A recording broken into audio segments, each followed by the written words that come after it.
السلام عليكم ورحمة الله وبركاته. بسم الله الرحمن الرحيم. الحمد لله رب العالمين، والصلاة والسلام على أشرف الأنبياء والمرسلين وعلى آله وصحبه أجمعين وبعد. இது ஹிஜ்ரி 1447 ரமதானுடைய மாதம், 2026 மார்ச் மாதம்.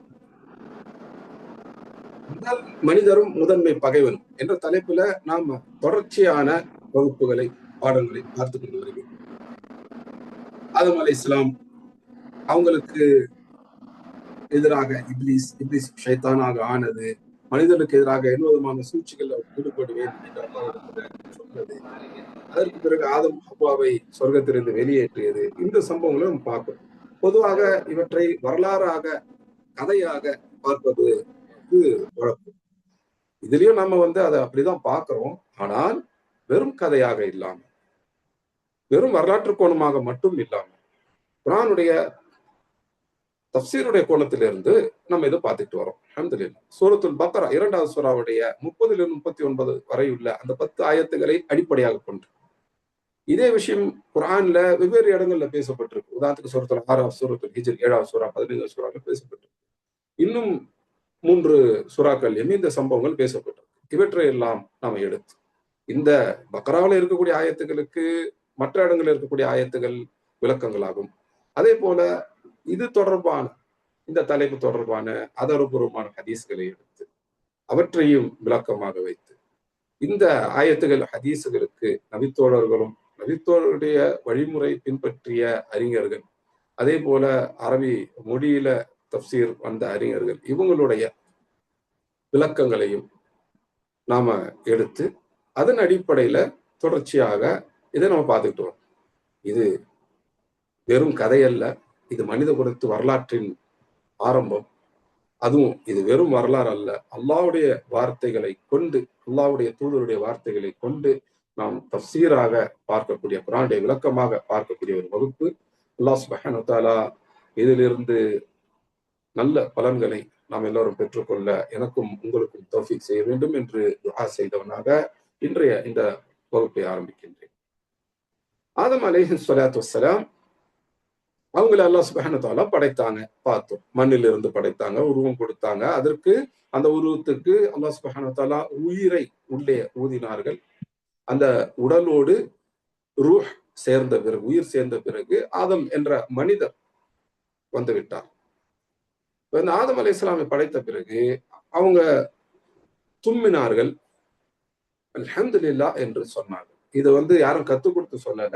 ஆதம் அலைஹிஸ்ஸலாம் உடைய அந்த நல்ல இயல்பு, முதல் வார்த்தையே அல்ஹம்துலில்லாஹ் என்று வந்தது. அப்போ மனிதர்களுடைய இயல்பு அப்படிங்கிறதே ஒரு நல்ல இயல்பு தான். அல்ஹம்துலில்லாஹ். குறிப்பா ஆதம் அலைஹிஸ்ஸலாமுடைய இயல்பு மிக சிறந்த இயல்பு. அவங்களுடைய உடலுடைய ஒரு அனிச்சையான, தானாக நடக்கக்கூடிய ஒரு செயல்பாடு தும்முதல் அப்படிங்கிறது. தும்முன உடனே அவங்க அல்ஹம்துலில்லாஹ் என்று அல்லாஹ்வுக்கு புகழ்ச்சியும் நன்றியும் தெரிவிக்கிறாங்க. அல்லாஹ் என்ன செய்யறாங்க, யர்ஹமுக்கல்லாஹ் என்று அந்த அல்ஹம்துலில்லாஹ்க்கு பதில் சொல்றாங்க. அதைத்தான் பின்னாடி நபியினா முஹம்மத் ஸல்லல்லாஹு அலைஹி வஸல்லம் நமக்கு கற்றுக் கொடுக்கிறாங்க. யாராவது தும்மி விட்டால் அவங்க அல்ஹம்துலில்லாஹ் சொல்லணும். அந்த மாதிரி யாராவது தும்மி விட்டு அல்ஹம்துலில்லாஹ் சொன்னதை நாம கேட்டோம்னா நாம யர்ஹமுக்கல்லாஹ் சொல்லணும் என்றெல்லாம் கற்றுக் கொடுத்தாங்க. அப்ப இது ஆதம் அலைஹிஸ்ஸலாம் காலத்திலிருந்தே வரக்கூடிய ஒரு விஷயம் அப்படிங்கறத பார்த்தோம். அல்ஹம்துலில்லாஹ் என்பது அல்லாஹ்வை புகழுதலும், அல்லாஹ்வுக்கு நன்றியை அறிவித்தலும். அது ஒரு இபாதத். அது என்ன வகையான இபாதத்? எல்லா விதமான புகழ்ச்சியும், எல்லா விதமான நன்றியும் அல்லாஹ்வுக்கே உரியது என்று, அல்லாஹ்வுக்கு மட்டுமே என்று உரித்தாக்கும் போது அது தௌஹீதனுடைய வார்த்தையாக ஆகிவிடுகின்றது. அல்ஹம்துலில்லாஹ் அப்படிங்கிறது தௌஹீதனுடைய ஒரு வார்த்தை, கலிமத்து தௌஹீதுல வரக்கூடிய ஒரு வார்த்தை. அதற்கு அடுத்தது அங்க அருகில் இருந்த மலக்குகளுடைய ஒரு கூட்டத்திற்கு அஸ்ஸலாமு அலைக்கும் என்று சொல்ல சொல்லி ஆதம் அலைஹிஸ்ஸலாமுக்கு அல்லாஹ் கட்டளையிடுறான். ஆதம் அலைஹிஸ்ஸலாமை மலக்குகள்கிட்ட அஸ்ஸலாமு அலைக்கும் என்று சொல்றாங்க. மலக்குகள் வ அலைக்கஸ்ஸலாம் வ ரஹ்மத்துல்லாஹ் என்று பதில் சொல்றாங்க. ஆதம் அலைஹிஸ்ஸலாமுடைய முதல் வார்த்தை அல்ஹம்துலில்லாஹ். அதற்கு அடுத்தது அல்லாஹ் சுப்ஹானஹு வ தஆலா கற்றுக் கொடுத்தது என்ன? மற்றவங்களுக்கு அஸ்ஸலாமு அலைக்கும் என்று சொல்றது. அஸ்ஸலாமு அலைக்கும் என்பதும் ஒரு துஆ. பிறருக்கு அல்லாஹ்விடமிருந்து அஸ்ஸலாம் கிடைக்கட்டும் அப்படிங்கிறது. ஏன்னா அல்லாஹ்வுடைய பேரில் ஒன்று அஸ்ஸலாம். நம்ம தொழுது முடிச்சிட்டு செய்யக்கூடிய ஒரு திக்ர் இருக்குத்தானே, அல்லாஹும்ம அன்தஸ்ஸலாம் வ மின்கஸ்ஸலாம் தபாரக்த யா தல் ஜலாலி வல் இக்ராம். அல்லாஹ்வே நீங்க தான் அஸ்ஸலாம், அன்தஸ்ஸலாம் வ மின்கஸ்ஸலாம், உங்களிடம் தான் சலாம் வருகிறது. அப்ப அல்லாஹ் அஸ்ஸலாம், அல்லாஹ்விடமிருந்து அஸ்ஸலாம்ங்கிறது படைப்பினங்களுக்கு வரும். அப்ப அல்லாஹ்விடமிருந்து அந்த அஸ்ஸலாம் உங்களுக்கு வரட்டும் என்று ஒரு படைப்பு இன்னொரு படைப்பை பார்த்து அவங்களுக்காக துவா செய்து. அல்லாஹ்வுடைய ஒரு படைப்பாகிய ஆதம் அலைஹிஸ்ஸலாம் அல்லாஹ்வுடைய இன்னொரு படைப்பான மலக்குகளை பார்த்து அந்த மலக்குகளுக்காக செய்த துஆ தான் அஸ்ஸலாமு அலைக்கும். அஸ்ஸலாம் அப்படின்னா என்ன? பொதுவா சாந்தி, சமாதானம் என்று நம்ம மொழிபெயர்ப்போம். இன்னும் கொஞ்சம் தூய தமிழ் அமைதி என்று மொழிபெயர்ப்போம். ஆனா இந்த சாந்தி, சமாதானம், அமைதி எல்லாமே அல்லாஹ்வுடைய பாதுகாப்பு நமக்கு கிடைக்கும் போது வரக்கூடிய, அல்லாஹ்வுடைய பாதுகாப்பு இல்லைன்னா எங்கேயுமே அமைதி என்பது கிடையாது. அப்ப சலாம் என்பது அல்லாஹ்வுடைய பாதுகாப்பு, அதன் மூலமாக கிடைக்கக்கூடிய அமைதி, அதான் சாந்தி, அதனால் வரக்கூடிய சமாதானம் அப்படின்னு அர்த்தம். அப்ப அஸ்ஸலாமு அலைக்கும் என்று நம்ம அடுத்தவங்களை பார்த்து சொல்லும் பொழுது அங்க ஹாய் ஹலோ அப்படின்ற மாதிரி நம்ம சொல்றது இல்லை. மாறாக அவங்க மேல அக்கறை எடுத்து அவங்களுக்காக நம்ம துஆ செய்கின்றோம். பதிலுக்கு அவங்க வ அலைக்கஸ்ஸலாம் வ அலைக்கும் அஸ்ஸலாம் என்று சொல்லும் பொழுது அவங்க நமக்காக துஆ செய்யறாங்க. கூடுதலாக நம்ம சலாமோட ரஹ்மத்துல்லாஹ் அப்படின்னு சேர்க்கிறோம், அல்லது அவங்க பதில் சலாமோட ரஹ்மத்துல்லான்ற வார்த்தையை சேர்க்கிறாங்க. அஸ்ஸலாமு அலைக்கும் ரஹ்மத்துல்லாஹ் வ அலைக்கும் அஸ்ஸலாம் ரஹ்மத்துல்லாஹ் என்று சேர்க்கும்போது அல்லாஹ்வுடைய ரஹ்மத், அல்லாஹ்வுடைய கருணை உங்களுக்கு வரட்டும் என்று அங்கே துஆவுல கூடுதலா இன்னொரு விஷயம் செய்யும். அல்லது இன்னொரு விஷயத்தை சேர்த்து சொல்லலாம். அஸ்ஸலாமு அலைக்கும் ரஹ்மத்துல்லாஹி வ பரக்காத்துஹு என்று வ பரக்காத்துஹு என்பதையும் சேர்த்துக் கொள்ளலாம். அதே போல பதிலையுமே அதே மாதிரி சேர்த்து சொல்லலாம். வ அலைக்கும் அஸ்ஸலாம் ரஹ்மத்துல்லாஹி வ பரக்காத்துஹு என்று சேர்த்து சொல்லலாம். அல்லாஹ்வுடைய பரக்கத் உங்களுக்கு வரட்டும் என்று துஆ செய்யுங்கள். அப்ப இதுதான் சலாமுக்கு பதில் சொல்லும் முறை. சலாம் என்பது அடுத்தவருக்காக நாம் செய்யக்கூடிய துஆ. அப்ப அடுத்தவங்க மேல அக்கறை எடுத்தால்தான் நாம் அதை செய்ய முடியும். ஆதம் அலைஹிஸ்ஸலாமில் இருந்து அல்லாஹ் சுப்ஹானஹு வ தஆலா மனிதருக்கு கற்றுக் கொடுப்பது என்ன? நீங்க அடுத்தவங்க மேல அக்கறை எடுங்க, அடுத்தவங்களுக்கு நன்மையை நாடுங்கள். அந்த அடுத்தவங்க மேல அக்கறை எடுத்து அடுத்தவங்களுக்கு நன்மை நாடினால்தான் அஸ்ஸலாமு அலைக்கும் என்பது உண்மையில ஒரு துஆவாக அமையும். அப்ப நம்ம அடுத்த முறை இன்னொருத்தரை பார்த்து அஸ்ஸலாமு அலைக்கும் என்று சொன்னாலும், அல்லது அவங்க சலாம் சொன்னப்போ நாம வ அலைக்கும் அஸ்ஸலாம் என்று பதில் சொன்னாலோ நாம ஞாபகம் வைத்துக் கொள்ள வேண்டியது எது? ஒரு துஆ நம்ம செஞ்சிட்டோம். அடுத்தவங்க மேல நாம அக்கறை எடுத்துட்டோம், அடுத்தவங்களுக்கு நன்மையை நாடிட்டோம், அவங்களுக்காக அல்லாஹ்விடத்துல நம்ம துஆ செய்து விட்டோம் என்பதை ஞாபகத்தில் வைத்துக்கணும். அப்ப அடுத்த முறை அஸ்ஸலாமு அலைக்கும் என்று சொல்லும் பொழுது ஒரு எந்திரம் மாதிரி, எந்திர கதியில மெஷின் மாதிரி அஸ்ஸலாமு அலைக்கும் பார்த்தா சலாம் சொன்ன அஸ்ஸலாமு அலைக்கும் வலைக்கும் சலாம் அப்படி சொல்லாதீங்க. அது வெறும் வாயிலிருந்து வர வேண்டிய வார்த்தையா இல்ல, அது உள்ளத்திலிருந்து வர வேண்டியது. அடுத்தவங்களுக்கு அடுத்தவங்களுக்கு நன்மை நாடுறது, அடுத்தவங்க மேல அக்கறை கொள்றதுங்கிறது மனசுலேருந்து வரும். உள்ளத்திலிருந்து வந்து அது நம்முடைய நாவின் மூலமாக பேச்சாக வெளிப்படுவது. அது வெறும் பேச்சு அல்ல, உள்ளத்திலிருந்து வரக்கூடிய அந்த அக்கறை.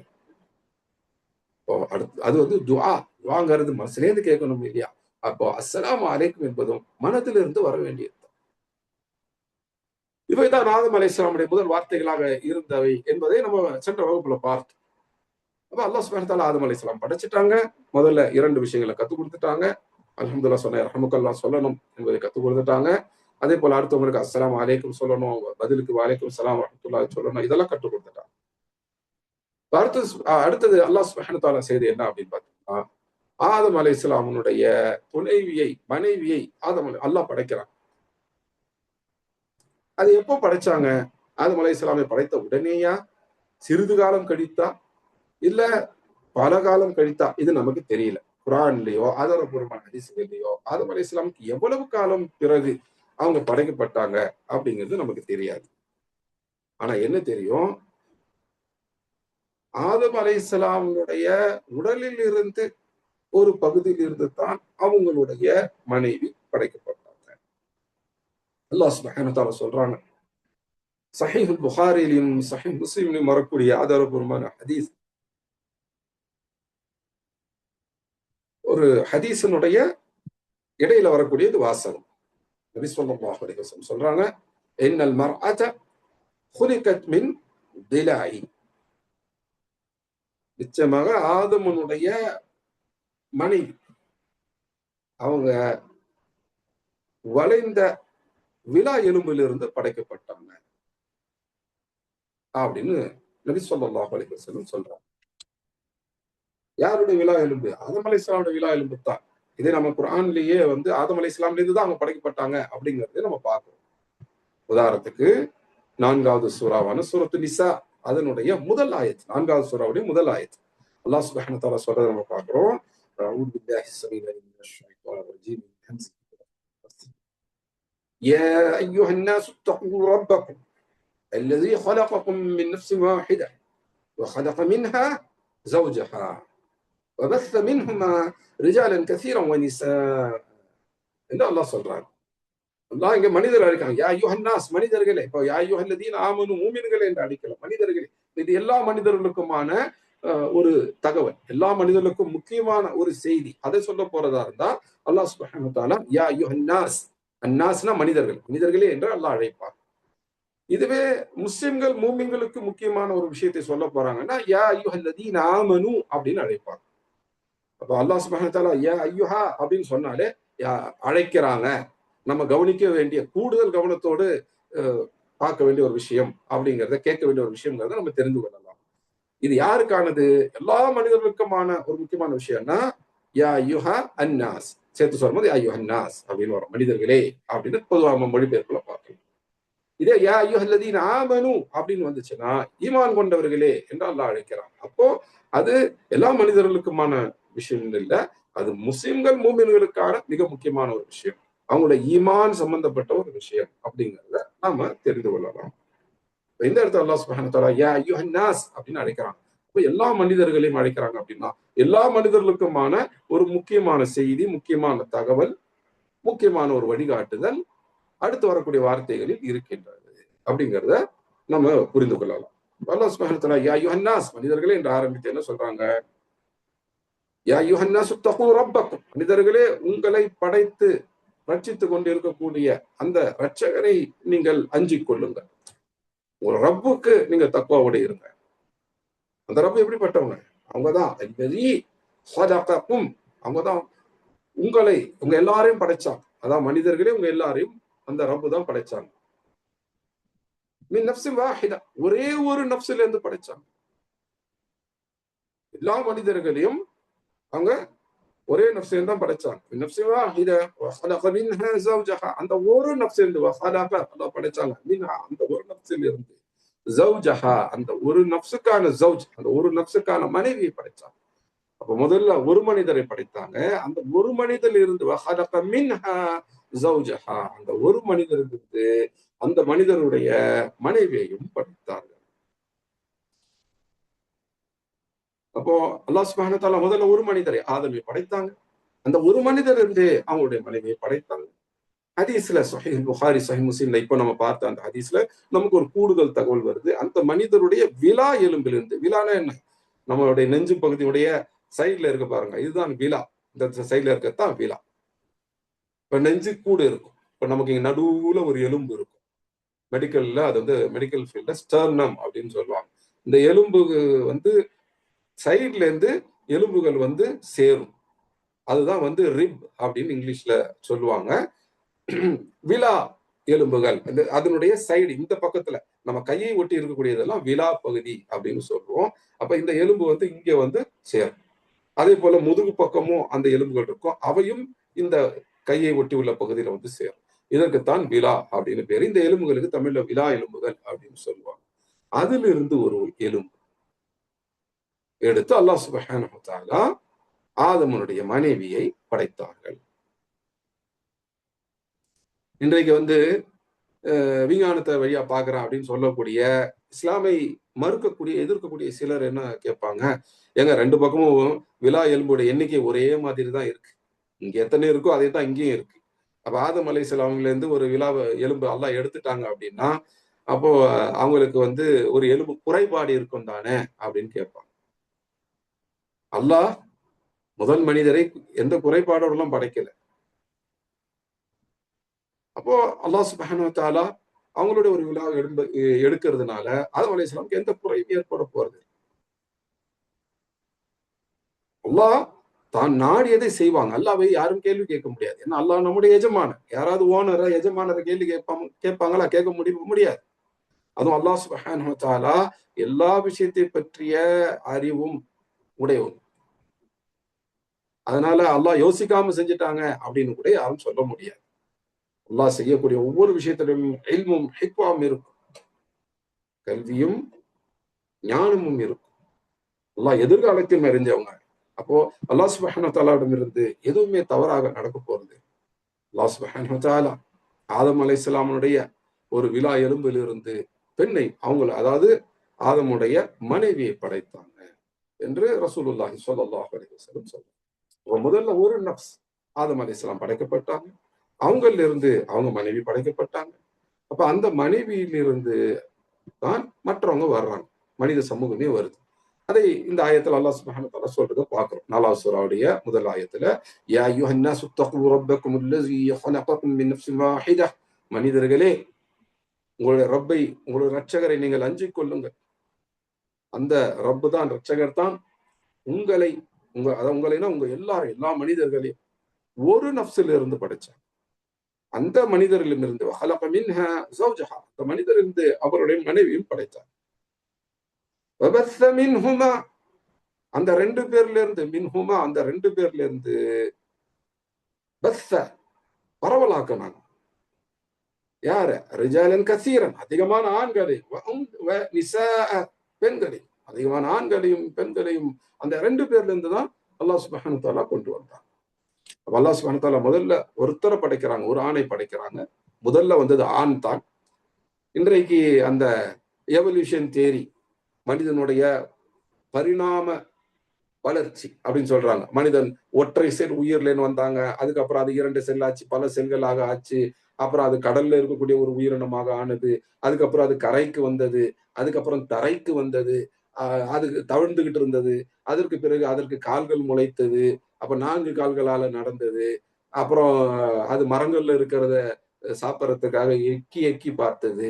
அப்படி எக்கி எக்கி பார்க்கும்போது பின்னாடி இருக்கக்கூடிய 2 கால்களால் நிக்க வேண்டிய அவசியம் ஏற்பட்டது. அப்ப முன்னாடி இருக்கிற 2 கால்கள்ல வச்சு அந்த மரத்தை பிடிக்க வேண்டி வந்தது. அப்ப முன்னாடி இருக்கக்கூடிய 2 கால்களும் கைகளாக மாறிவிட்டன.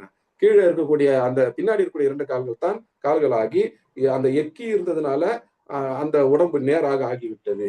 அப்படியே ஒரு உயிரினம் வந்து கடைசியாக குரங்கு வந்து மனிதனை ஒற்றி இருக்கக்கூடிய இந்த கெரில்லா குரங்குகள் அப்படிங்கிற மாதிரி மனித குரங்குகளுடைய தோற்றத்துல வந்து அதிலிருந்து மனிதன் வந்தாங்க என்று ஒரு பெரிய கதை எழுதி வச்சிருக்கிறாங்க. இது முழுக்க கதை தான். இது விஞ்ஞானம் எல்லாம் கிடையாது. இதை பத்தி முந்தைய வகுப்புலையுமே நான் சொல்லி இருக்கிறேன்.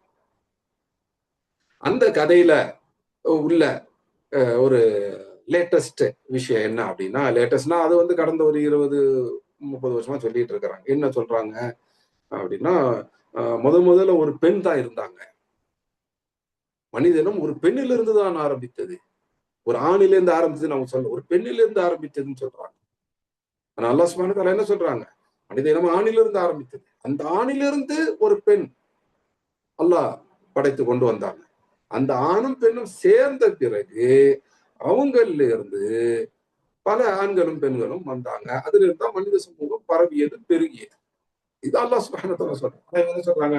முதல்ல ஒரு ஆண் வந்தது. அதான் குரங்கு வந்ததான் குரங்குல இருந்து ஒரு பெண் குரங்கு, பெண், முதல்ல ஒரு ஆண் இல்ல, முதல்ல ஒரு பெண் வந்ததுன்னு இவங்க சொல்றாங்க. குரங்கு வந்தது, அதுவும் பெண் குரங்குல இருந்து ஒரு பெண், மனித பெண் உருவானாங்க. அதுல இருந்துதான் மனித இனமே உருவாச்சு. அப்ப மனிதன் பெண்ணிலிருந்து உருவானவங்க அப்படின்னு சொல்றாங்க. காஃபிர்களுடைய தன்மை இதுதான். அல்லாஹ் சுப்ஹானஹு வ தஆலா எதை சொல்றாங்களோ அதுக்கு எதிர்ப்பாக நேர்மாறாக சொல்றது காஃபிருடைய தன்மை. ஆனா அதுக்கு அவங்க எப்படி எல்லாம் பெயிண்ட் அடிக்கிறாங்க, இது விஞ்ஞானம் அப்படின்னு சொல்றாங்க. உண்மையில் ஆராய்ந்து பார்த்தோம் என்றால் அங்க விஞ்ஞானம்லாம் ஒண்ணும் இல்ல. இது எதுவுமே வந்து நிறுவப்படாத, இனிமேலும் நிரூபிக்க முடியாத விஷயங்கள். ஏனென்றால் அல்லாஹ் சுப்ஹானஹு வ தஆலா அவங்க தான் படைத்தார்கள். அந்த படைத்த அல்லாஹ்வே சொல்லிட்டாங்க, முதல் ஆணைத்தான் படைத்தேன். அந்த ஆணிலிருந்து பெண்ணை படைத்தேன் என்று அல்லாஹ் சுப்ஹானஹு வ தஆலா சொல்லிட்டார். இப்ப முதல் ஆண், அதிலிருந்து பெண், அந்த ஆணிலிருந்து பெண், இந்த ஆண் பெண்ணிலிருந்து பல ஆண்கள் பெண், அவங்களிலிருந்து மனித சமூகம் பல்கி பெருகியது. இந்த விஷயத்தை அல்லாஹ் சுப்ஹானஹு வ தஆலா சொல்லக்கூடிய இன்னொரு ஆயத்துமே நம்ம பார்க்கலாம். சூரத்துல் ஹுஜுராத் 49வது சூராவினுடைய 13வது ஆயத். அல்லாஹ் சுப்ஹானஹு வ தஆலா என்ன சொல்றாங்க? யா அய்யுஹன்னாஸ், இங்கேயும் பாருங்க யா அய்யுஹன்னாஸ், மனிதர்களே என்று தான் அழைக்கிறான். இது எல்லா மனிதர்களுக்குமான ஒரு தகவல் செய்தி, முக்கியமான தகவல், முக்கியமான செய்தி, எல்லா மனிதர்களுக்குமான ஒரு வழிகாட்டுதல். என்னது அது? யா அய்யுஹன்னாஸ் இன்னா ஹலக்னாகும் மின் தக்கரின் வ உன்ஸா, மனிதர்களே நிச்சயமாக நாம் உங்களை ஒரு ஆண் ஒரு பெண், ஒரு ஆண் பால் ஒரு பெண் பால் மனிதர்கள் இருந்து படைத்தோம். ஆண் பால் மனிதர், பெண் பால் மனிதர்கள் இருந்து தான் படைத்தோம். தக்கரின் வ உன்ஸா, ஒரு மாஸ்குலின் ஒரு ஃபெமினின். வஜஅல்னாகும் ஷுஊபன் வ கதாயில, இன்னும் நாம் உங்களை ஆக்கினோம் ஷுஊப் ஆகவும் கதாயில் ஆகவும். ஷஅப் என்ற வார்த்தையினுடைய பன்மை தான் ஷுஊப். கபீலா என்ற வார்த்தையுடைய பன்மை தான் கதாயில். ஷுஊப் அப்படின்னா என்ன? இனங்கள். இங்கிலீஷ்ல ரேஸ்ன்னு சொல்றோம்ல, RACE, ரேஸ். ரேஸ்னா அந்த போட்டி போடக்கூடிய ரேஸ் இல்ல, இந்த குதிரை ரேஸ், ரன்னிங் ரேஸ், அந்த மாதிரி ரேஸ் இல்ல. இது என்ன ரேஸ் அப்படின்னா இனங்கள். உதாரணத்துக்கு வந்து கருப்பு இனத்தவர்கள் அல்லது ஆப்பிரிக்க இனத்தவர்கள் என்று சொல்லுவோம், வெள்ளை இனத்தவர்கள் என்று சொல்லுவோம். அது வந்து காக்கேசியன் அப்படின்னு சொல்லுவாங்க. யூரோப்பிலையும் யூரோப்பை ஒட்டி உள்ள ரஷ்ய பகுதிகள்லையும் அவங்களுக்கு அந்த கலர். மஞ்சள் நிறத்தவர் அப்படின்னு சொல்லுவோம். சீன பகுதியில் உள்ள மக்கள்லாம் மஞ்சள் நிறத்தவராக இருப்பாங்க அப்படின்லாம் நம்ம பார்க்கிறோம். இதெல்லாம் வந்து இனங்கள், வெவ்வேறு நிறங்கள், இனங்கள். அப்போ அந்த அந்தந்த பகுதியில் இருக்கிறவங்களுக்கு என்று குறிப்பிட்ட கலாச்சாரங்கள் இருக்கும், குறிப்பிட்ட உணவு முறைகள் இருக்கும், குறிப்பிட்ட மொழிகள் இருக்கும். மொழிகளுமே பார்க்கலாம். இவையெல்லாம் திராவிட மொழிகள் அப்படின்னு இருக்கும். திராவிட மொழி வந்து ஆரம்பத்தில் ஒரு மொழி இருந்தது. அதற்கு மிக நெருக்கமாக இன்றைக்கும் உள்ள மொழி எதுனா தமிழ். அந்த தமிழிலிருந்து பிரிந்தவைத்தான் இன்றைக்கு நம்ம அதை சுத்தி பார்க்கக்கூடிய மொழிகள். மலையாளம், தெலுங்கு, கன்னடம், துளு, இதெல்லாம் தென்னிந்திய பகுதியில் இருக்கு. இன்னும் மத்திய இந்திய பகுதிகள், வடமேற்கு இந்திய பகுதிகள்ல மொழி இருக்கு, திராவிட மொழிகள் இருக்கு. கோண்டி இனத்து மக்கள் இருக்கிறாங்க, அவங்களும் திராவிட இனத்து மொழியை பேசுறாங்க. அதே போல வந்து சிந்து பகுதியில பிராகுவி அப்படிங்கிற ஒரு மொழி பேசுறாங்க, அதுவும் வந்து திராவிட இன மொழி. அதாவது தமிழுக்கு நெருக்கமான மொழிகள், தமிழ் வந்து கிளைத்து போன மொழிகள் இதெல்லாம். இப்ப இதெல்லாம் தான் வந்து இனம் அப்படின்னு சொல்றது. ஜெர்மானிய மொழிகள் அப்படின்னு சொல்லுவாங்க. ஜெர்மானிய மொழிகள் என்ன? இன்றைக்கு நம்ம ஜெர்மனின்னு பாக்குறோம்ல, ஒரு நாடு. அன்னைக்கு வந்து அது நாடெல்லாம் கிடையாது, ஒரு பகுதி. அந்த பகுதியில் இருந்த மக்கள் வந்து ஒரு குறிப்பிட்ட மொழியை பேசுவாங்க. அதிலிருந்து வந்தது இன்றைக்கு உள்ள ஜெர்மன் மொழி. ஆரம்பத்தில் இருந்த அந்த பூர்வீக ஜெர்மன் மொழி இருக்கு, அதுல இருந்து பல மொழிகள் கிளைத்து பிரிந்தன. அதுல வந்து இங்கிலீஷும் கூட ஒரு ஜெர்மானிய மொழி தான். அதே போல பார்த்தோம்னா அரபு மொழி குடும்பம் அப்படின்னு இருக்கு. அரபு மொழி, ஹீப்ரு மொழி, ஈசா அலைஹிஸ்ஸலாம் பேசியதாக சொல்லப்படக்கூடிய அராமிய மொழி, இன்றைக்கு வட கிழக்கு ஆப்பிரிக்காவில் பேசக்கூடிய, அதாவது எத்தியோப்பியா போன்ற பகுதியில் பேசக்கூடிய அம்ஹாரிய மொழி, இவையெல்லாம் ஒரே குடும்பம். இதெல்லாம் வந்து இனங்களை வரைவதற்கு பயன்படுத்தக்கூடிய அளவுகோல். அப்ப அல்லாஹ் சுப்ஹானஹு வ தஆலா மனிதர்களை வெவ்வேறு இனங்களாக ஆக்கினாங்க. அது மட்டும் இல்லாம வெவ்வேறு கோத்திரங்களாகவும் ஆக்கிறாங்க. கபீலா அப்படின்னா என்ன? நம்ம முந்தைய வகுப்புலையும் பார்த்திருப்போம், இப்பயும் பார்க்கணும். கபீலா அப்படின்னா என்ன? இப்போ ஒருத்தர் இருப்பார், அவருக்கு கல்யாணம் ஆகும், அவருக்கு நிறைய பிள்ளைங்க பிறப்பாங்க. அந்த பிள்ளைங்கள்ல இருந்து இன்னும் நிறைய பிள்ளைகள் வருவாங்க, நிறைய பேர பிள்ளைங்க வருவாங்க. இது ஒரு பெரும் குடும்பமாக ஆகிடும். அந்த ஒருத்தர் கல்யாணம் பண்ணும்போது அது ஒரு குடும்பம், அவருக்கு நிறைய பிள்ளைங்க வந்து அந்த ஒவ்வொரு பிள்ளையும் கல்யாணம் பண்ணும்போது பல குடும்பங்கள் உருவாகும். ஆனா எல்லாம் ஒத்துமையா இருப்பாங்க. இப்ப அவங்களுக்கும் பிள்ளைங்க, அதாவது பேர பிள்ளைங்க வர்றாங்க, இன்னும் நிறைய திருமணங்களை பண்றாங்க. அப்ப இது ஆனா ஒத்துமையா இருக்கிறாங்க. இது ஒரு பெரும் குடும்பமாக ஆகும். அந்த மாதிரி பெரும் குடும்பங்களைத்தான் கோத்திரங்கள் என்று சொல்றது. கோத்திரங்கள், குலங்கள் என்று சொல்றது. குலம், கோத்திரம் பேச்சு வழக்கில் பார்த்துக்கோம் இல்லையா? அது அந்த மாதிரி அரபு நாட்டிலும் இருந்தது. அரபு நாட்டு கோத்திரங்கள் இருந்தன. எல்லாம் அரபிகள் தான், ஒரே இனம் தான். ஆனா அந்த இனத்துக்குள்ள அவங்க தனித்தனி கோத்திரங்களாக இருப்பாங்க. பனு ஹாஷிம் அப்படின்னு இருப்பாங்க, அந்த மாதிரி பனி மஹ்சூம் அப்படி இருப்பாங்க. இந்த மாதிரி வெவ்வேறு கோத்திரங்கள் இருப்பாங்க. கோத்திரங்கள்னா என்ன? பெரும் குடும்பங்கள்.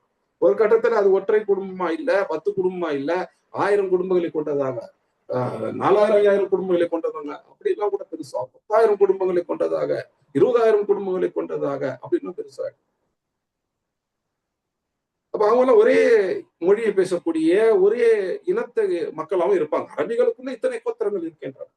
இப்ப அல்லாஹ் சுப்ஹானஹு வ தஆலா என்ன சொல்றாங்க, வஜஅல்னாகும் ஷுஊபன் வ கபாயிலன், உங்களை இனங்களாகவும் கோத்திரங்களாகவும் நாம் ஆக்கினோம். ஒரு ஆண் ஒரு பெண்ணில இருந்து அவனை கொண்டு வந்தோம். அப்படி வந்த அந்த மனித சமூகத்துல உங்களை பல இனங்களாக ஆக்கணும், பல கோத்திரங்களாக ஆக்கணும். எதற்கு? ஒருவரை ஒருவர் அறிந்து கொள்வதற்காக. இப்ப யாரை பத்தியா நம்மகிட்ட அடையாளம் கேட்டா என்ன சொல்லுவோம்? அவரு மாநகரமா இருப்பாருங்க, உயரமா இருப்பாரு, சதையா இருப்பாரு, இப்படி எல்லாம் அடையாளங்களை சொல்லுவோம் இல்லையா? இதெல்லாம் என்ன? இதெல்லாம் ஷுஊபுடைய அந்த ஷஅபுடைய அடையாளம் அப்படின்னு சொல்லிடலாம். இதெல்லாம் இனத்தினுடைய அடையாளம். என்ன அடையாளம்? நிறங்கிறது இனத்துடைய அடையாளம். அவர் மாநிறமா இருப்பார், அவர் நல்ல வெள்ளையா இருப்பார், சொவப்பா இருப்பார். இதே மலேசியா சீனா பக்கம் போனோம், இல்ல வடகிழக்கு இந்தியா பக்கம் போனோம், மிசோரம், மணிப்பூர், மேகாலயா அந்த பக்கம் எல்லாம் போறோம் அப்படின்னா அந்த சீன முகங்கள் இருக்கணும். அதுல என்ன சொல்லுவோம்? அவங்க சீனாக்காரமா இருக்குங்க முகம் அப்படின்னு சொல்லுவாங்க. கலர் என்னன்னு கேட்டா முழுசா அந்த பகுதியில் முழுக்க வெள்ளை நிறமா இருக்க மாட்டான், கொஞ்சம் மஞ்சள் கலந்த வெள்ளை நிறமா இருக்கும். அந்த காலத்துக்காரங்க கரெக்டா சொல்லுவாங்க. இன்னைக்கு நம்ம எல்லாமே வெள்ளைன்னு சொல்லிடுறோம், சோப்பும் வெள்ளைன்னு சொல்லிடுறோம், மஞ்சளும் வெள்ளைன்னு சொல்லிடுறோம், வெள்ளையும் வெள்ளைன்னு சொல்லிடுறோம். ஆனா அன்னைக்கு அப்பெல்லாம் சொல்ல மாட்டாங்க, கோதுமை நிறத்து வெள்ளை அப்படின்வாங்க. இல்லைன்னா நல்ல வெள்ளையா இருப்பாங்க, இந்த மாதிரி வெள்ளை, இது மஞ்சள், இது சிகப்பு அப்படின்னு அழகா பிரிச்சு சொல்லுவாங்க. இதெல்லாம் இனங்கள் அடிப்படையிலான அறிமுகங்கள். அவர் வெள்ளையா இருப்பாரு, நல்ல சோப்பாரு, செக்க செவேல் இருப்பாரு அப்படின்லாம் சொல்லுவாங்க. மாநிலம் கருப்பை ஒட்டின மாநிலம், நல்ல அழகான கருப்பு அப்படின்லாம் சொல்லுவாங்க, நல்ல கலையான கருப்பு அப்படின்னு சொல்லுவாங்க. இதெல்லாம் அவங்களுடைய நிறங்கள், இனங்களுடைய அடையாளம். இதே குலத்துடைய அடையாளம். சரி, மாநிறமாவே நம்ம கிட்ட ஒரு 4-5 பேர் இருக்கிறாங்க. அப்ப நம்ம கூர்ந்து கவனிச்சு நீங்க எந்த குடும்பம்பா அப்படின்னு கேட்போம். இன்னைக்கு முஸ்லிம்கள் பெரும் எண்ணிக்கையில வசிக்கக்கூடிய ஊர்கள் இருக்கு. ஒரு 150, 200 வருஷம், 500 வருஷம், 1000 வருஷம் இப்படி எல்லாம் முஸ்லிம்கள் வாழக்கூடிய ஊர்கள் நம்ம தமிழ் பேசக்கூடிய பகுதிகளில் இருக்கின்றன. இங்கெல்லாம் பாத்தீங்கன்னா உங்க குடும்பம் பேர் என்ன அப்படின்னு கேட்பாங்க. அந்த ஊருக்காரரா இருந்தா அவங்களுக்கு ஒரு குடும்பம் பேர் இருக்கும். நாங்க இந்த குடும்பம், நாங்க அந்த குடும்பம் அப்படின்னு சொல்லுவாங்க. இதுதான் குலம், இதுதான் கபீலா. அல்லாஹ் சுப்ஹானஹு வ தஆலா ஒரு ஆண் ஒரு பெண்ணில் இருந்தால் அத்தனை மனிதர்களையும் படைத்தாங்க. அந்த மனிதர்களுக்கு மத்தியில அல்லாஹ் தான் இனங்கள் குலங்களை ஏற்படுத்தும், இனங்கள் குலங்களை ஆக்கினான். எதற்கு? ஒருத்தர் மட்டன் தட்டி நான் மேல நான் நீ கீழே அப்படின்னு சொல்றதுக்கான இல்ல. ஒருவரை ஒருவர் அறிந்து கொள்வது. அரஃப அப்படின்னா அறிதல், அதுல இருந்தா வருது. அறிந்து கொள்வதற்காக. அப்போ ஒருத்தர் மட்டம் தட்டுறதுக்காக இல்ல. இந்த நிறத்துல இருந்தா வெள்ளையா இருந்தா உயர்ந்தவங்க, உயரமா இருந்தா உயர்ந்தவங்க, உடல் வலிமை இருந்தா உயர்ந்தவங்க, பணம் இருந்தா உயர்ந்தவங்க, அந்தஸ்து செல்வாக்கு இருந்தா உயர்ந்தவங்க. சொல்லுவாங்களே, நாங்களாம் எந்த குடும்பம் தெரியுமா அப்படின்னு பெருமை அடித்துக் கொள்வார்கள். நல்ல குடும்பத்திலேன்னு வந்தா அது நல்ல விஷயம், சந்தோஷமான விஷயம். அதுக்காக அதுவே நீங்க பெரிய ஆள் அப்படிங்கிறதுக்கெல்லாம் ஆதாரம் கிடையாது. அது ஆதாரமாக ஆகாது. எது ஒருத்தவங்க சிறந்தவங்கிறதுக்கான ஆதாரமாகும்? இந்த ஆயத்துல எல்லாம் தொடர்ந்து சொல்றாங்க, இன்ன அக்ரமக்கும் இன்தல்லாஹி அத்காக்கும். நிச்சயமாக அல்லாஹ்விடத்தில் உங்கள யார் கண்ணியத்துக்குரியவங்க, அத்காக்கும், உங்கள் யார் தக்வாவுடையவங்களோ அவங்க கண்ணியத்துக்குரியவங்க. நிச்சயமாக அல்லாஹ்விடத்தில் உங்களில் கண்ணியத்துக்குரியவர் உங்களில் தக்வாவுடையவர் தான் என்று அல்லாஹ் சுப்ஹானஹு வ தஆலா சொல்றான். இப்போ பிறப்பு அடிப்படையில் யாருக்கும் உயர்வு என்பது கிடையாது. இன்றைக்கு நம்ம பார்க்கிறோம், நம்ம வாழக்கூடிய நாட்டிலே பார்க்கிறோம், பிறப்பு அடிப்படையில் உயர்வு தாழ்வு அப்படின்லாம் முடிவு பண்ணி வச்சிருக்காங்க. இந்த ஜாதியில பிறந்தா, அந்த ஜாதிக்குள்ளேயே இந்த உள் ஜாதிக்குள்ள பிறந்தா அவங்க உயர்ந்தவங்க, இவங்க எங்களுக்கு மேல, இவங்க எங்களுக்கு கீழே அப்படின்லாம் வச்சிருக்கிறாங்க இல்லையா? அல்லாஹ் சுப்ஹானஹு வ தஆலா சொல்றாங்க, அப்படிலாம் கிடையாது. பிறப்பு அடிப்படையில ஏற்றத்தாழ்வுலாம் கிடையாது. நீங்க இந்த ஷஅப்ல பிறந்துட்டீங்க, இந்த கபீலால பிறந்துட்டீங்க, இந்த இனத்துல பிறந்துட்டீங்க, இந்த கோத்திரத்துல பிறந்துட்டீங்க, இந்த வர்ணத்துல பிறந்துட்டீங்க, இந்த ஜாதியில பிறந்துட்டீங்க, இந்த குடும்பத்துல பிறந்துட்டீங்க, அப்படிலாம் நீங்க உயர்வு ஆயிட முடியாது. அல்லது அதனால நீங்க தாழ்ந்தவர் என்றும் ஆகிவிட முடியாது. அவங்க அந்த ஜாதியில பிறந்தாங்க, அது அவங்கள தாழ்ந்த ஜாதி அப்படிலாம் கிடையவே கிடையாது. அல்லாஹ் சுப்ஹானஹு வ தஆலா சொல்லவே இல்லை. எல்லாருமே ஒரு ஆண் ஒரு பெண், ஒரு தாய் ஒரு தந்தையிலேருந்து தான் வந்தீங்க. ஆதம் ஹவ்வாவுடைய பிள்ளைகள் தான் நீங்கள் அத்தனை பேர். அதுல என்ன உயர்வு தாழ்வு? பிறப்பு அடிப்படையில் அப்படின்னா நீங்களும் ஆதம் அலைஹிஸ்ஸலாம் ஹவ்வா அலைஹிஸ்ஸலாம் தான் பிறந்தீங்க. நானும் ஆதம் அலைஹிஸ்ஸலாம் ஹவ்வா அலைஹிஸ்ஸலாம் தான் பிறந்தேன். அப்ப நீங்களும் நானும் யார்? ஒரு குடும்பத்து மக்கள். ஒட்டுமொத்த மனித சமூகம் ஒற்றை குடும்பம். இதுல மனிதனுக்கு மத்தியில ஏற்றத்தாழ்வுங்கிறது என்ன இருக்கு? மனிதனை படைத்த அல்லாஹ் சொல்றாங்க எல்லாம் ஒரு குடும்பம் தான், ஒரு தாய் ஒரு தந்தையிலையும் வந்தவங்க தான். குர்ஆன்ல இருக்கு. அப்படித்தான் இஸ்லாம் சொல்லுது. என்ன சொல்லுது? இஸ்லாம்ல என்ன இருக்குது? எல்லா மனிதர்களும் சமம். அதுல வந்து ஏற்றத்தாழ்வுங்கிறது பிறப்பு அடிப்படையில கிடையாது. அப்போ பலம் அடிப்படையில, உடல் பலம் அடிப்படையில, அல்லது பணம் அடிப்படையில, செல்வாக்கு அடிப்படையில வருமானம், அதுல ஏற்றத்தாழ்வு எல்லாம் கிடையாது. அதெல்லாம் சோதனைகள். அல்லாஹ் உங்களுக்கு பணத்தை கொடுத்தாங்க, பணக்காரராக்குனா சோதனை. உங்களுக்கு செல்வாக்கு கொடுத்தாங்க, சோதனை. செல்வம் செல்வாக்கும் சோதனை. அதிக பிள்ளைங்க சோதனை. உடல் வலிமை இருக்கு சோதனை, புத்தி வலிமை இருக்கு சோதனை. இது அத்தனை சோதனை. அப்ப சிறப்புங்கிறது எப்படி வரும்? கண்ணியம்ங்கிறது எப்படி வரும்? அல்லாஹ் சுப்ஹானஹு வ தஆலா சொல்றாங்க, இன்ன அக்ரமக்கும் இன்தல்லாஹ் அக்ரம். உங்கள அக்ரம் யாரு? அக்ரம்னா என்ன? யாருக்கு வந்து அந்த கண்ணியம் இருக்கும் அவங்களுக்கு தான் அக்ரம். உங்கள கண்ணியத்துக்குரியவங்க யாரு? அல்லாஹ்விடத்துல கண்ணியத்துக்குரியவங்க. மனுஷன் வந்து வெவ்வேறு அளவுகோல் வச்சிருக்கிறாங்க. பணம் இருந்தா அவங்களுக்கு மரியாதை கண்ணியம் அப்படின்னு சிலர் முடிவு பண்ணி வச்சிருப்பாங்க. சிலர் நிறைய பேர் முடிவு பண்ணி வச்சிருக்கோம். பணக்காரங்களுக்கு நம்ம மரியாதை கொடுக்கணும். பணக்காரங்க கண்ணியத்துக்குரியவங்க அப்படின்னு சொல்லும். அவங்களுக்கு ஒரு பத்திரிகை வைக்கிறதா இருந்தா கூட அதுக்கு முன்னாடி ஆலி ஜனா ஹாஜியா கண்ணியத்துக்குரிய அப்படின்னா எழுதுவோம். இதே வந்து பணம் இல்லாதவங்களுக்கு வச்சோம்னா பேர் என்னங்க அப்படின்னு கேட்டு பேரை மட்டும் எழுதி பத்திரிக்கை வச்சிருவாங்க இல்லையா? இதெல்லாம் மனிதர்கள்ட்ட. அல்லாஹ்விடத்துல அப்படி இல்லை. அல்லாஹ்விடத்துல யார் கண்ணியத்துக்குரியவங்க? வாக்கும் தக்வாவுடையவர். அல்லாஹ்வுக்கு பயந்து தங்களுடைய எண்ணங்கள், பேச்சுகள், செயல்கள் எல்லாவற்றையும் சரி செய்து கொள்வார். அவங்க தான் தக்வாவுடையவர். தவறான எண்ணங்கள், தவறான பேச்சுகள், தவறான செயல்கள் இவற்றை எல்லாவற்றை விலகி சரியான எண்ணங்கள், சரியான பேச்சுகள், சரியான செயல்கள் இவற்றை செய்யும். எதன் அடிப்படையில? மக்கள்கிட்ட பேர் வாங்கணும் அடிப்படையில் இல்லை. அல்லாஹ்வுக்கு பயந்து செய்யணும். அல்லாஹ் இது தப்புன்னு சொல்லி இருக்கிறாங்க. செஞ்சா நாளைக்கு நம்ம குற்றம் பிடிக்கப்படுவோம், தண்டிக்கப்படலாம் என்ற பயம் இருக்கும். அதே போல அல்லாஹ் இதை சரி என்று சொல்லி இருக்கிறார்கள், நல்லது என்று சொல்லி இருக்கிறார்கள். இதை செய்தால் நாளைக்கு நமக்கு நன்மை கிடைக்கும். அல்லாஹ்விடத்துல நமக்கு வந்து கண்ணியம் கிடைக்கும். அல்லாஹ் நமக்கு வந்து நற்கூலி கொடுத்து சொர்க்கத்தை நுழைய வைக்கலாம் அப்படின்னு சொல்லி அந்த நன்மையை, அந்த சொர்க்கத்தை அல்லாஹ்வுடைய திருப்தி ஆசைப்பட்டு செய்யும். அல்லாஹ்வுக்கு பயந்து இதெல்லாம் வந்து செய்ய ஆரம்பிக்கணும். அல்லாஹ் சுப்ஹானஹு வ தஆலா என்ன சொல்றாங்க? இன்ன அக்ரமக்கும் இன்தல்லாஹி அத்காக்கும். அப்ப அதுலயும் சில பேர் வருவாங்க. நான் அல்லாஹ்வுக்கு ரொம்ப பயந்தவன் தெரியுமா? மத்தவங்கள மாதிரி இல்ல அப்படின்லாம் பேசுவாங்க. சில பேர் நேரடியா அப்படி சொல்லிடுவாங்க. சில பேர் அப்படி கிடையாது. நம்ம தொழுகிறோம், நோன்பு வைக்கிறோம், ஜக்காத் எல்லாம் கொடுக்குறோம், ஹஜ்ஜி செஞ்சிருக்கிறோம். குறிப்பா ஹஜ். ஹஜ் செய்யறது வந்து இன்னைக்கு பெருமைக்குரிய விஷயம் ஆயிடுச்சு. காசு இருந்தா ஹஜ் செஞ்சிடலாம். தக்வா இருந்தா ஹஜ் செஞ்சிடலாம்னு இல்ல. ஹஜ்ஜுக்குரிய தயாரிப்பு என்ன? அல்லாஹ் சுப்ஹானஹு வ தஆலா அல் குர்ஆன்ல சொல்றாங்க. 2வது சூரா சூரத்துல் பக்ரா அதனுடைய 193வது ஆயத்தை நம்ம பார்க்கணும். வதஸவ்வது நீங்க தயாரிப்பு செய்து கொள்ளுங்கள். ஹஜ்ஜுக்கு தயாரிப்பு செய்து கொள்ளுங்கள். என்ன தயாரிப்பு? இன்ன ஹைரஸ் ஸாதி தக்வா. நிச்சயமாக தயாரிப்புகள் சிறந்தது அத்தக்வா. ஹஜ்ஜுக்கு முன்னாடி உங்கள்ட்ட தக்வா இருக்கும். தக்வா வந்து ஹஜ் செய்யும் போது தான் அந்த ஹஜ் ஏற்றுக்கொள்ளத்தக்க ஹஜ்ஜாக மாறும்.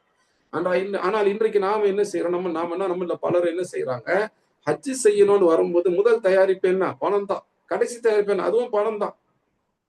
பணம் இருந்தால் ஹஜ் செய்து விடலாம். பணத்தை சேர்த்து வச்சு ஹஜ் செய்யலாம். இல்ல எங்கிட்ட நிறைய பணம் சேர்ந்து இருக்குது, நாங்க ஹஜ் செய்யலாம்ன்ற. தக்வாவை சேர்த்து கொண்டு ஹஜ்ஜுக்கான முயற்சி எடு. ஏன்னா அல்லாஹ் சுப்ஹானஹு வ தஆலா சொல்லிட்டாங்க.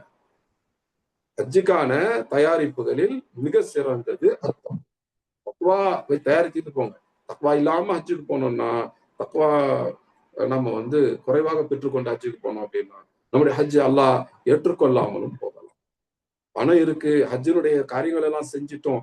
அதனாலேயே வந்து நம்முடைய ஹஜ் ஏற்றுக்கொள்ளப்பட்டதாக ஆகுமானா, அதுக்கெல்லாம் வந்து அப்படிலாம் உறுதியா சொல்ல முடியாது. நான் ஹஜ் செஞ்சுட்டேன், பிறந்த பாலகர் மாதிரி திருப்பி வர்றேன், எல்லா பாவங்களையும் மன்னிச்சுட்டாங்க அப்படிலாம் சொல்ல முடியாது. தக்வாவை வளர்த்து கொண்டு அதற்கு பிறகு நாம் ஹஜ் செய்தால் அந்த ஹஜ் அல்லாஹ் ஹஜ் மப்ரூராக ஆக்கும். நன்மையின் அடிப்படையான நல்லதின் அடிப்படையில நடந்த ஹஜ்ஜாக ஆக்கி அதை அல்லாஹ் ஏற்றுக்கொண்டார். அப்பதான் நம்முடைய பாவங்கள் எல்லாம் மன்னிக்கப்படும். அப்பதான் நம்ம வந்து அன்று பிறந்த பாலகன் மாதிரி பாவமே இல்லாத, அன்று பிறந்த பிள்ளை மாதிரி பாவமே இல்லாதவங்க வரும். ஹஜ் செஞ்ச எல்லாரும் எல்லாம் வந்து பாவங்கள் அழிக்கப்பட்டு வர்றது. நான் ஹஜ்ஜு செஞ்சுட்டேன், அதனால என்னோட பாவங்கள் எல்லாம் மன்னிக்கப்பட்டுருச்சு அப்படின்னு யாரும் சொல்லிடுறாங்க. அல்லாஹ் சுப்ஹானஹு வ தஆலா என்ன சொல்றாங்க இந்த ஆயத்துல, சூரத்துல் ஹுஜராத் 49வது சூராவுடைய அந்த 13வது ஆயத்துல என்ன சொல்றாங்க? யா அய்யுஹன் நாஸ் தகு யா அய்யுஹன் நாஸ் இன்னா ஹலக்னாகும் மின் தக்கரின் வ உன்ஸா. மனிதர்களே, நிச்சயமாக நாம் உங்களை ஒரு ஆண் ஒரு பெண்ணிலிருந்து படைத்தோம். وجعلناكم شعوبا وقبائل. உங்களை ஷுஊப் ஆகும் கபாயில் ஆகும் ஆக்கினோம். உங்களை இனங்களாகவும் கோத்திரங்களாகவும் நாம் ஆக்கினோம். லிதஆரஃபு. அது நீங்கள் ஒருவரை ஒருவர் அறிந்து கொள்வதற்காக. அதை வச்சு பாராட்டத்துக்கு ஒருத்தர் அறிந்து கொள்வதற்காக. ஆனா கண்ணியம்ங்கிறது யாருக்கு? இன்ன அக்ரமக்கும் இன்தல்லாஹி அத்காக்கும். ஏன்னா பல குலங்கள் கோத்திரங்கள் வந்த உடனே மனித இயல்பு என்ன பேசும் அப்படின்றது தெரியும். என்ன பேசும்? மனிதனுடைய நப்சு அவங்களை தப்பா தூண்டும். ஷைத்தான் வந்து ஊசலாட்டங்களை போடுவான். உங்க பிறப்பு அடிப்படையில இந்த இனம் இந்த கோத்திரம் என்று சொல்லி உயர்வு தாழ்வுகளை ஏற்படுத்திக் கொள்வோம் என்பது படைத்த ரப்புக்கு தெரியும். உடனே ரப்ப என்ன சொல்றாங்க? கபாயிலாக ஆக்கணும். உங்களை இனங்கள் கோத்திரங்களாக ஆக்கணும். எதற்காக? ஒருத்தர் தெரிஞ்சுக்கிறதுக்காக. ஒருத்தர் மேல ஒருத்தர் கீழே சொல்லி மேல இருந்து கீழே வந்து ஆதிக்கம் செலுத்துறதுக்காக இல்லை. அடிமைப்பட்டு இருப்பதற்காக இல்லை. பிறரை அடிமைப்படுத்துவதற்காக. உங்களை வந்து பிறப்பு அடிப்படையில கண்ணியம் பேசுறதுக்காக இல்லை. கண்ணியம்ங்கிறது இன்னும் அக்கிரமக்கும் இந்த அல்லாஹ் அத்காக்கும். நிச்சயமாக அல்லாவிடத்துல அல்லாஹ் முன்னாடி அல்லாவுடைய பார்வையில மனிதர்கள் யார் கண்ணியத்துக்குரியவங்க? உங்களை யார் தக்குவா உடையவங்க? அப்ப நான் தக்குவா உடையவங்க எல்லாம் பெருமை ஹஜ் செஞ்சுட்டு வந்தேன் தெரியுமா, நான் ஹஜ் போயிட்டு வந்தேன், அது 2 ஹஜ் செஞ்சுட்டோம் 3 ஹஜ் நான் ஹாஜின்னு போடணும். கல்யாண பத்திரிகையோ இல்ல வேற ஏதோ பத்திரிகையிலே வந்து கொடுப்பாங்க. ஹாஜி அப்படின்னு போடலன்னா கோச்சிக்குவாங்க. அதுக்கு அவர் 2 ஹஜ் அல்ல அதுக்கு மேல செஞ்சுட்டாருன்னா அதுக்கப்புறம் ஹாஜி போடக்கூடாது, அல்ல ஹாஜின்னு போடணும். இல்லைன்னா கோச்சிக்குவாங்க. சில சண்டை போட்ட மக்கள்லாம் இருக்கிறாங்க.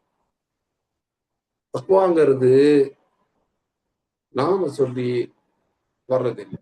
நம்முடைய எண்ணங்கள், சொல்கள், செயல்கள் இவை எல்லாவற்றையும் அல்லாஹ் சுப்ஹானஹு வ தஆலா பார்த்து கொண்டிருக்கிறார்கள். அல்லாஹ்வுக்கு தெரியும் யார் தக்வாவுடையவங்க.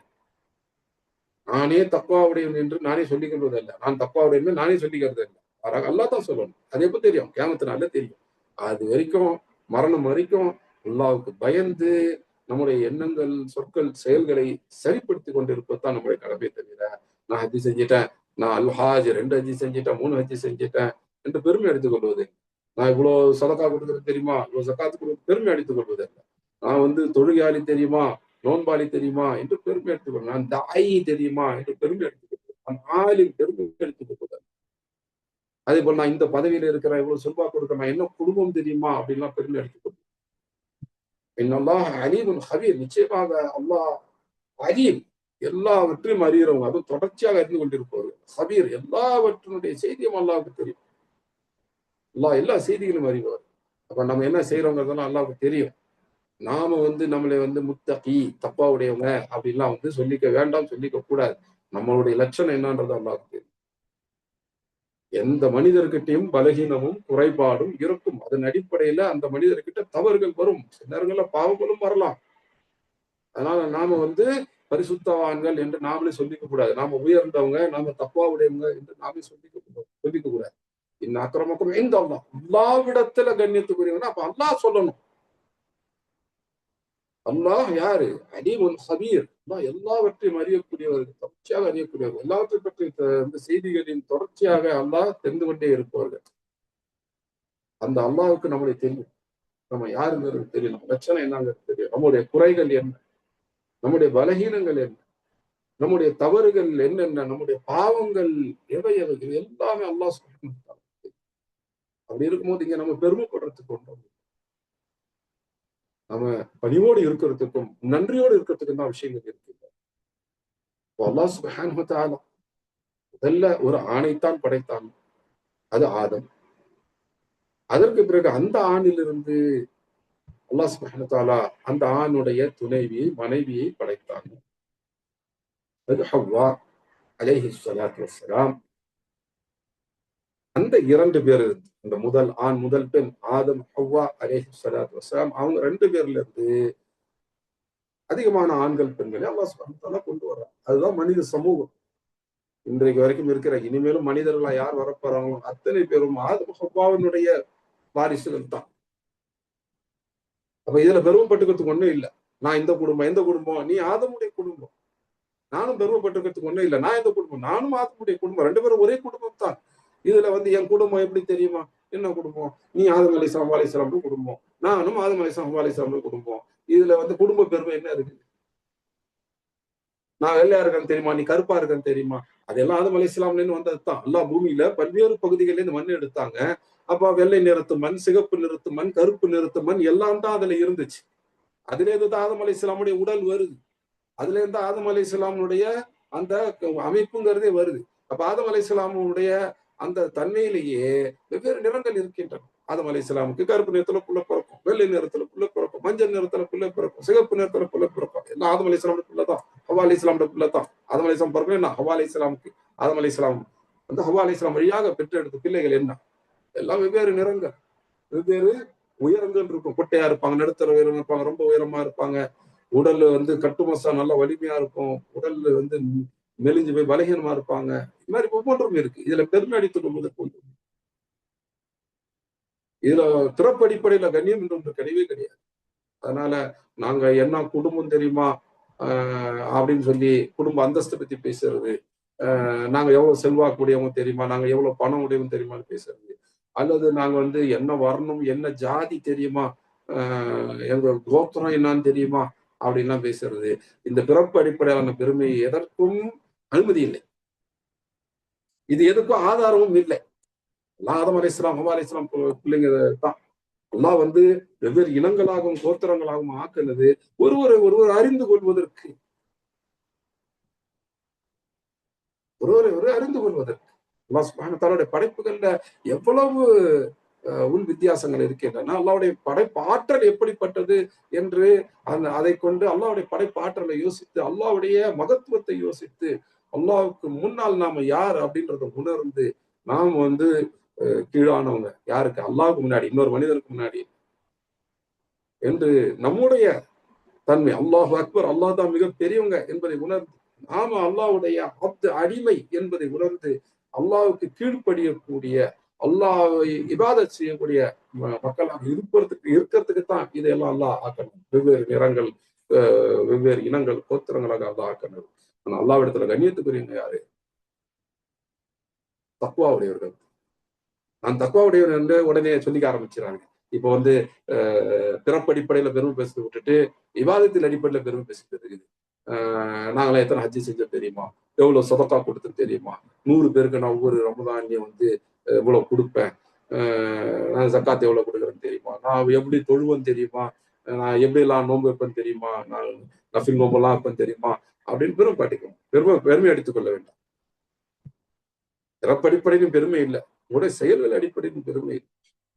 அவையெல்லாம் தக்வா அடிப்படையில வந்தால்தான் அது. தக்வா உள்ளத்துல இருக்குதா இல்லையாங்கிறது யார் பார்க்க முடியும்? அல்லாஹ் சுப்ஹானஹு வ தஆலா தான் பார்ப்பாங்க. அதற்கு கூலி யார் கொடுக்க போறாங்க? அல்லாஹ் சுப்ஹானஹு வ தஆலா தான் கொடுக்க போறாங்க. நம்முடைய உள்ளத்துல தக்வா இருந்ததா என்றது நம்ம செயல்களை எழுதக்கூடிய மலக்குகள் கூட பார்ப்பாங்க. அல்லாஹ் அவங்களுக்கு அந்த ஆற்றலை கொடுத்திருக்காங்க. அந்த அடிப்படையில மலக்குகள் இவர் நல்லது செஞ்சிருக்கிறாரு, ஆனா உள்ளத்துல தக்வா இல்லாம செஞ்சாரு, இஹ்லாஸ் இல்லாம செஞ்சாருன்னு கூட எழுதும். ஆனா அதுக்கு கூலிய மலக்குகள் கொடுக்க முடியாது, அல்லாஹ் சுப்ஹானஹு வ தஆலா தான் கொடுப்பாங்க. அது அந்த தப்பான விஷயமா இருந்தா அதுக்கு தண்டனைன்றது கூடியா இருக்கலாம். அல்லது உண்மையிலே இஹ்லாஸோட தக்வாவோட நம்ம செஞ்சோம் அப்படின்னா அதற்கு நற்கூலி கொடுத்து அது சொர்க்கமா இருக்கலாம். அதெல்லாம் அல்லாஹ் தான் கொடுப்பார். அல்லாஹ் அல்லாஹ் யாரு? அலீம் சபீர். அல்லாஹ் அலீம் சபீர். எல்லாவற்றையும் அல்லாஹ் தொடர்ந்து அறிந்து கொண்டிருக்கிறார். எல்லாவற்றுடைய தகவல்கள் அல்லாஹ்வுக்கு இருக்கின்றன. அல்லாஹ்வை யாரும் ஏமாற்றி விட முடியாது. அதனால பெருமை அடித்துக் கொள்வதற்கு இங்கு ஒன்றும் இல்லை. பெருமைக்கு உரியவங்க அல்லாஹ் சுப்ஹானஹு வ தஆலா. அல்லாஹ் மட்டும் தான். நாம் எல்லாம் பெருமைக்குரியவர்கள் அல்ல. நாம் பணிவு காட்ட வேண்டியவர்கள், கீழ்ப்படிதலை காட்ட வேண்டியவர்கள். இப்போ பிற மனிதர்கள் யார் அப்படின்றப்போ, பிற மனிதர்கள் ஆதம் அலைஹிஸ்ஸலாம் ஹவ்வா அலைஹிஸ்ஸலாமுடைய பிள்ளைகள். இந்த அடிப்படையில மற்றவங்க எல்லாம் நமக்கு சகோதரர்கள் சகோதரிகள் தான். எல்லா மனிதரும் காஃபிரான மக்களும் கூட அவங்களும் ஆதம் அலைஹிஸ்ஸலாம் ஹவ்வா அலைஹிஸ்ஸலாமுடைய பிள்ளைகள் தானே.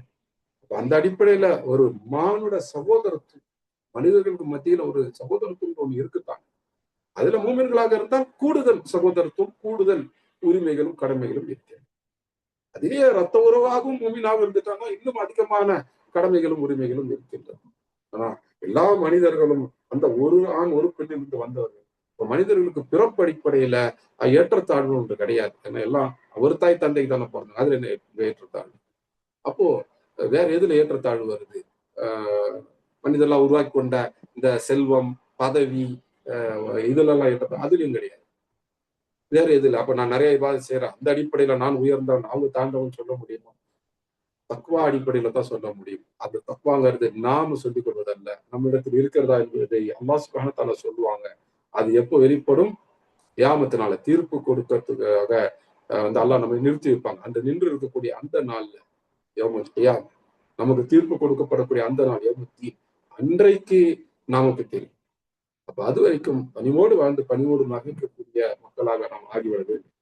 இன்றைய வகுப்புல நம்ம பார்த்தது என்ன? அல்லாஹ் சுப்ஹானஹு வ தஆலா முதல்ல ஒரு ஆண், அவங்களதான் படைச்சான். ஆணை தான் படைச்சாங்க. முதல்ல பெண்ணு படைக்கல. இந்த ஆணிலிருந்து தான் முதல் பெண் படைக்கப்பட்டாங்க. ஆதம் அலைஹிஸ்ஸலாம் தான் முதல் பெண்ணான ஹவ்வா அலைஹிஸ்ஸலாம் படைக்கப்பட்டாங்க. இவங்க 2 பேர்ல இருந்து தான் எல்லா மனிதர்களுமே கொண்டு வரப்பட்டாங்க. எல்லா மனிதர்கள், ஆண்கள், பெண்கள் எல்லாருமே கொண்டு வரப்பட்டாங்க. எதற்காக அல்லாஹ் சுப்ஹானஹு வ தஆலா இந்த மனிதர்கள்ல பல இனங்கள், பல கோத்திரங்களை கொண்டு வந்தாங்க? ஒருத்தர் அறிந்து கொள்வதற்காக. மற்றபடி மானிட சமூகமே ஒரு தாய் பிள்ளைகள். ஒரு தாய் பிள்ளைன்னா ஒரு தந்தை, ஒரு தாய்க்கு பிறந்த பிள்ளை. ஒரு குடும்பத்தினர் தான் ஒட்டுமொத்த மானிட சமூகம். இப்ப பிற மனிதர்கள்ட்ட நம்ம எப்படி நடந்துக்கணும்? ஒரு ஒரு குடும்பத்தில் இருக்கிறவங்க எப்படி ஒருத்தரை ஒருத்தர் வந்து கவனித்துக் கொள்வார்களோ, அக்கறை எடுத்துக் கொள்வார்களோ, அந்த மாதிரி தான் பிற மனிதர்கள் மேல நம்ம அக்கறை எடுத்துக் கொள்ளணும். இதுல ஒரு குடும்பத்தில ஏற்றத்தாழ்வுலாம் ஒண்ணும் கிடையாது. உயர்வு தாழ்வுங்கிறது தக்வா அடிப்படையில தான். அல்லாஹ்வுக்கு அஞ்சி நல்ல செயல்களை செய்வது, நல்ல பேச்சுகளை பேசுவது தான். தக்வாங்கிறது மனசுல இருக்கிறது மட்டுமில்ல, பேச்சிலும் செயலிலும் வெளிப்படணும். அது பேச்சும் செயலும் சரியாக இருந்து, அதற்கு அடிப்படையா இருக்கக்கூடிய அந்த உள்ளத்தினுடைய எண்ணமும் சரியாக இருந்தா, அப்போ அல்லாஹ் சுப்ஹானஹு வ தஆலா அதை ஏற்றுக்கொண்டு அவங்களுக்கு கண்ணியத்தை கொடுப்பாங்க. அது இந்த உலகத்திலுமே அந்த கண்ணியம் கிடைக்கலாம். நிச்சயமாக மறுமையில் அந்த கண்ணியம் கிடைக்கும். மறுமையில் அந்த கண்ணியம் நமக்கு கிடைப்பதற்கு, இந்த உலகத்திலும் கூட அந்த கண்ணியம் அல்லாஹ்விடமிருந்து கிடைப்பதற்கு நாம தக்வாவுடையவர்களாக நம்மை ஆக்கிக் கொள்ள வேண்டும். அந்த தக்வாவுடையவர்களாக அல்லாஹ் சுப்ஹானஹு வ தஆலா என்னை உங்களையும் ஆக்க வேண்டும் என்று அல்லாஹ்விடத்தில் துஆ செய்கின்றேன். என்னுடைய பெற்றோருக்காகவும், உங்களுடைய பெற்றோருக்காகவும், என்னுடைய உடன் பிறந்தாருக்காகவும், உங்களுடைய உடன் பிறந்தாருக்காகவும், என்னுடைய உறவினர்களுக்காகவும், உங்களுடைய உறவினர், என்னுடைய நண்பர்களுக்காகவும், உங்களுடைய நண்பர்களுக்காகவும், என்னுடைய அண்டை வீட்டார்களுக்காகவும், உங்களுடைய அண்டை வீட்டார்களுக்காகவும், எல்லா சுன்னாத்தின் நபி வழியை பின்பற்றக்கூடிய எல்லா முஸ்லிம்களுக்காகவும், பொதுவாக எல்லா முஸ்லிம்களுக்காகவும், பொதுவாக எல்லா மனிதர்களுக்காகவும் இந்த அல்லாஹ்விடத்தில் துஆ செய்தவனாக இந்த வகுப்பை இத்துடன் நிறைவு செய்கின்றேன். ஜஸாக்குமுல்லாஹு கைரா. سبحانك اللهم بحمدك أشهد أن لا إله إلا أنت أستغفرك وأتوب إليك. اللهم صل وسلم على نبينا وعلى آله وصحبه أجمعين والحمد لله رب العالمين. السلام عليكم ورحمة الله وبركاته.